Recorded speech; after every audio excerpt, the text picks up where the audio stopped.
Hey you, how you doing? It's good to see you again. Good. It's Uh, good to see you as well. Welcome, Tawni, to the show.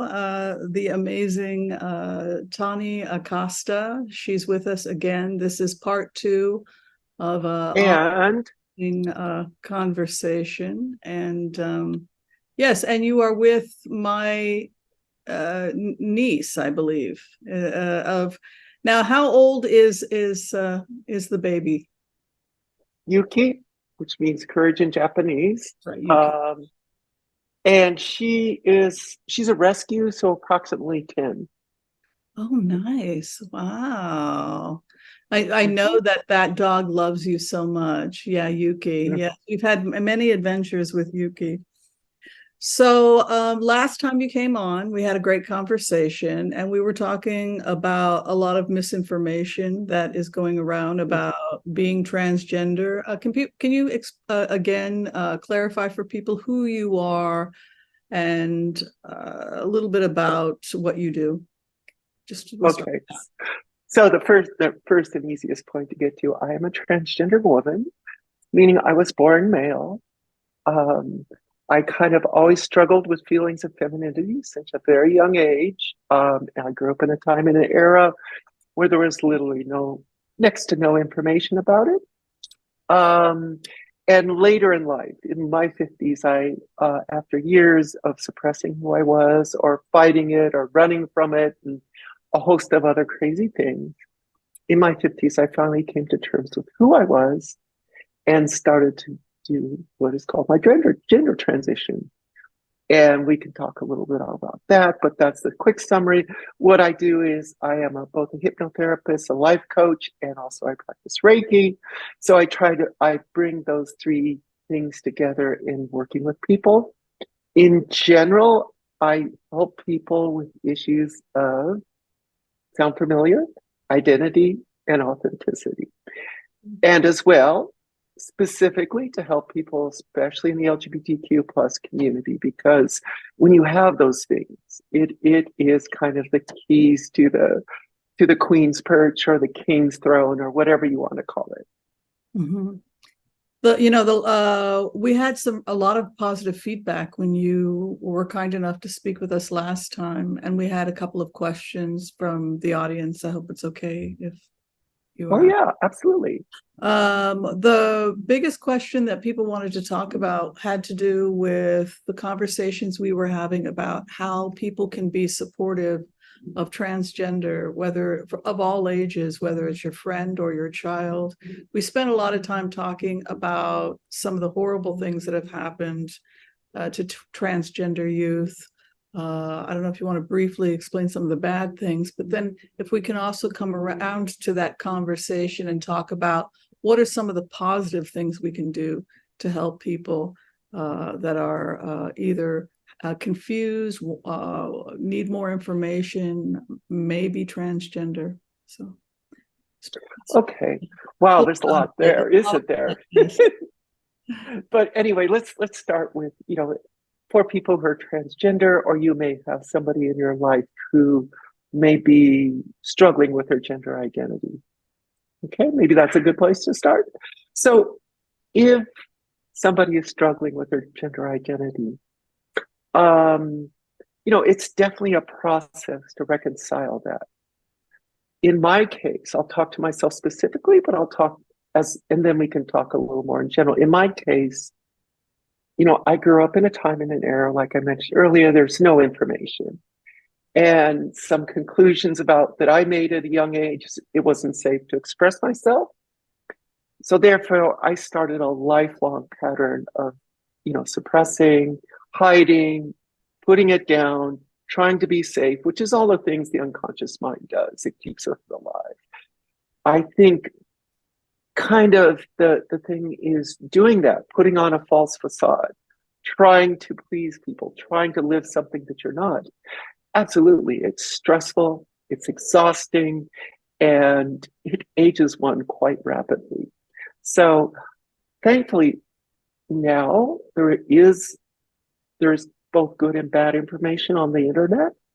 Also, I think what I did early on in my process is I knew that as much as it was a physical thing, it is also what's inside. So early on, I was able to start working with therapists who specialized with, you know, people like myself. Mhm. As far as supporting people, there's a couple things. I think one, just to be understanding and to listen and accept the person where they are or what they're going through, and just be present for that person. That's remarkable. That does volume. And just also know the person who's like, reconciling this and where it may lead it depends on every individual where it may go to. Some people may go to a full medical transition. Others, it might be, some different variants of that. But just to support people through their journey, even if at times it's kind of like, oh my gosh, I don't get it. As well, there are organizations that are out there for support. One in particular, it's called PFLAG, and I'll give the info to Whimsy so she can supply later. It's originally PFLAG was a support group for parents of who had gay children, but then it started extending to lesbian, gay, transgender, and so they have support groups to help that, and as well they have support groups and information, particularly information for parents, family, and friends of people who may have somebody in that rainbow of letters. So I think really there's two aspects. The person who's transitioning, their universe, or maybe they're identifying, wherever that identification process takes them, their universe is going to change considerably. And part of their universe are the people that are in that universe too. And it will change for them as well. Both of those people, both of those groupings of people need understanding, support, and community. We as transgender people need a community for people who understand ourselves. As well, parents or family, they need support as well because it's a different voyage for them, but it's still a voyage nonetheless.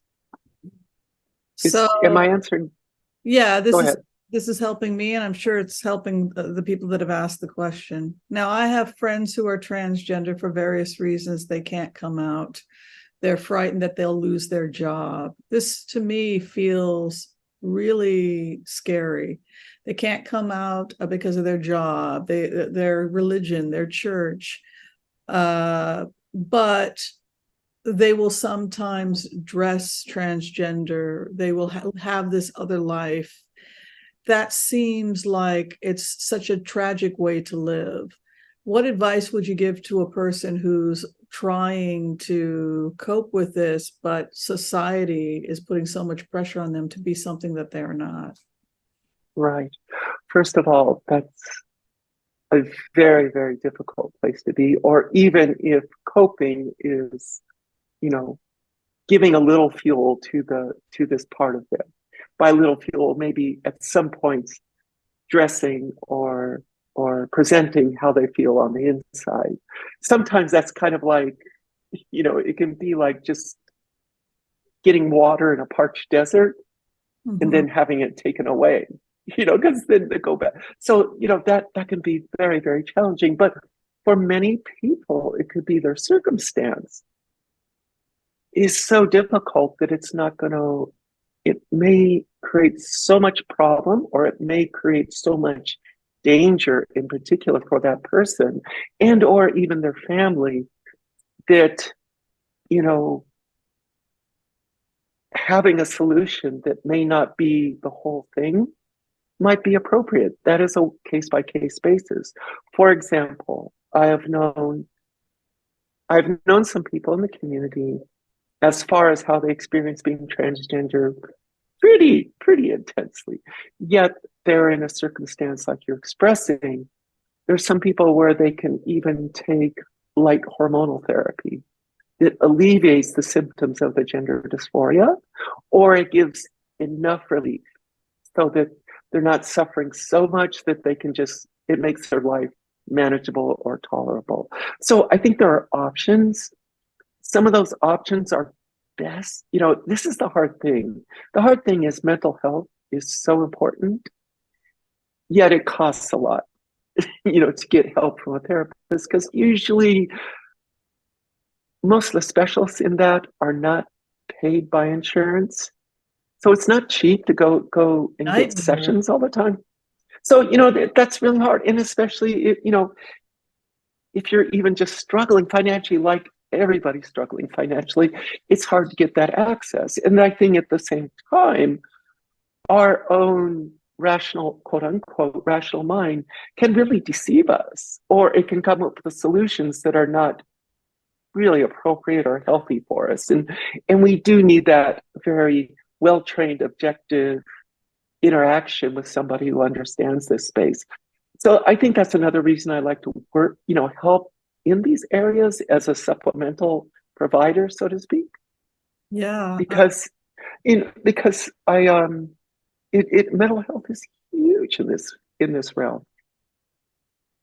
I feel like the next part of this we're sliding into this conversation so beautifully. I feel like the next part of this is exactly where we need to be, which is the fact that we're living in an increasingly toxic world, and we're seeing microplastics, xenoestrogens, endocrine disruptors.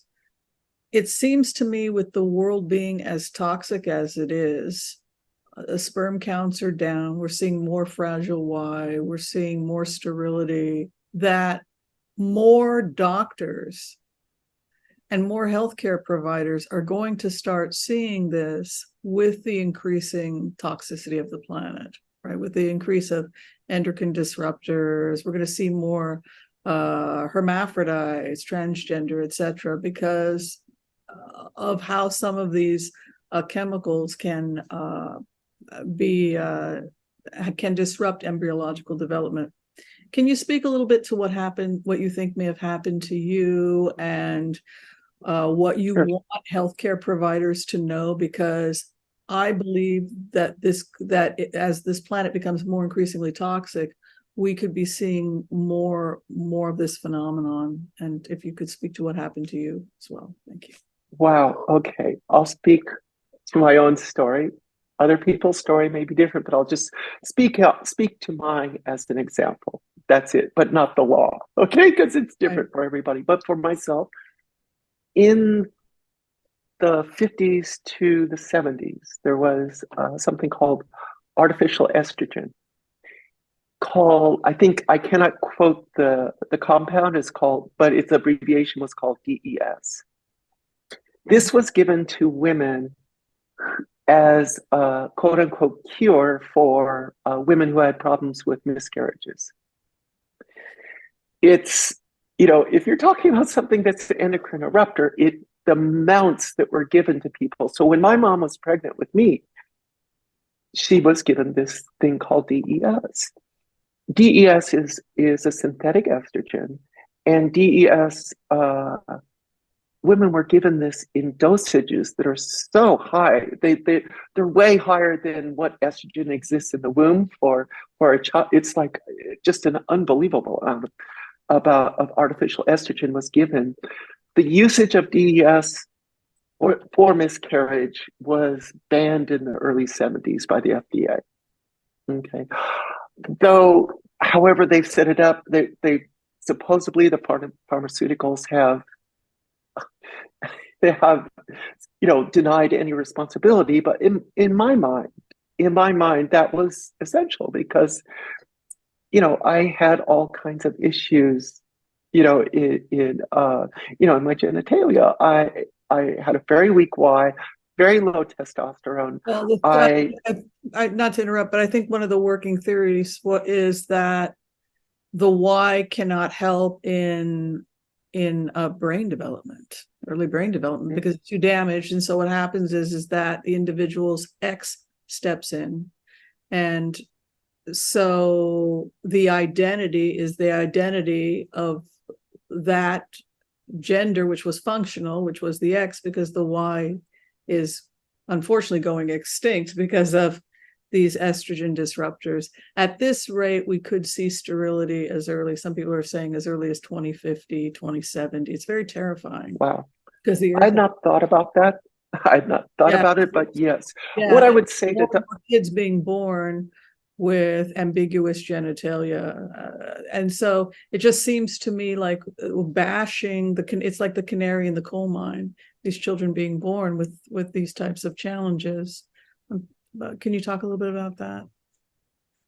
Sure. I think last time we kind of discussed some of the places where it was really bad to be transgender. So maybe we can shift that a little bit. There's a transgender activist. She has a column. It's called Erin in the Morning. And she covers all things transgender as a daily column. But she listed 10 of the better states in the US to transition in. Interestingly, number one was Washington State, I think followed by New York, then California, and then a host of like Minnesota, and a host of many other so-called blue states. In general, those have access to early care, early treatment for children who identify as transgender, and as well psychological help, which is key. I know in Los Angeles, Children's Hospital of Los Angeles is excellent for care for transgender kids. It's one of the better places around. Transgender care for youth is not necessarily my expertise, but I love seeing transgender kids thrive. Because to me, it's tremendously curative towards my own narrative, and that they can have access to this, and then they can actually just get on with their lives they're meant to live. Well, as far as I'm sorry, please go ahead. No, please go, please. Well, I think we were headed in the same direction. It's just wanting doctors to just not be unplugged, because the ignorance is really bad right now. It's in your head. Yes, because my brain development was affected because there are endocrine disruptors. So saying that it's in somebody's head, it's just not objective reality. No. And unfortunately, the dark side of that is this, like we talked about last time, people given this thing called conversion therapy, which is horrible, horrible, horrible. On the light side of it is people who can get access to affirming care. I think especially for children, it's a process that takes time and really well-informed professionals to bring a child through that process to see whether it really makes sense or not to go forward, all depending on how that child identifies and how persistent the identification is. Mm-hmm. So in answer to the question about when did you decide to go for top surgery, bottom surgery, sure. What informed that decision? Did you lose friends? Did you gain friends? For people who want to take the leap? Yeah.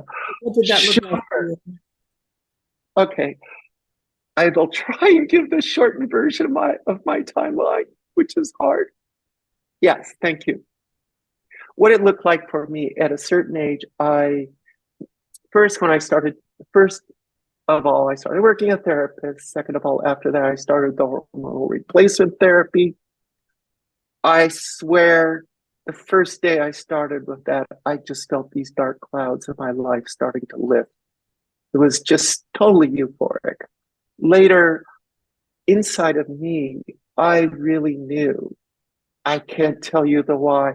I always knew I wanted bottom surgery. And I don't know what words I can or cannot use on YouTube, so I'll use it like that.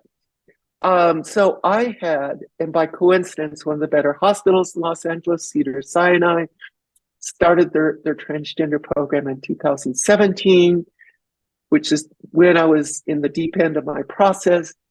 2018, I got a surgical date and was covered by my insurance. Very, very, very fortunate. So I did that surgery first. And boy, that's a big surgery. It's a big surgery. Lots of change comes with it. Lots of just lots of things. It helped feminize my body more. The recovery, there's a short recovery, maybe 2 to 3 months before you can, get back in your life. Probably more or less for everything to stabilize about a year, realistically. You're talking about bottom surgery. Yeah. After that, which gave me a lot of relief, I had to address some other issues in my life, which is another story. And then what I did is, like, I was at this point where I had the resources. I was fortunate. I had the resources monetarily come into my life. And I was able to choose the surgeon who I really wanted. And on January 6th of 2021, when the whole country went crazy, I got both facial feminization surgery, which is a series of surgeries, and breast augmentation all on one surgery day, which was 10 hours of surgery. That just, it did. But it's, but when you want something so bad, when every part of you wants this, somehow, yes, it's a hard recovery. Do you feel like your body now is aligned with your brain?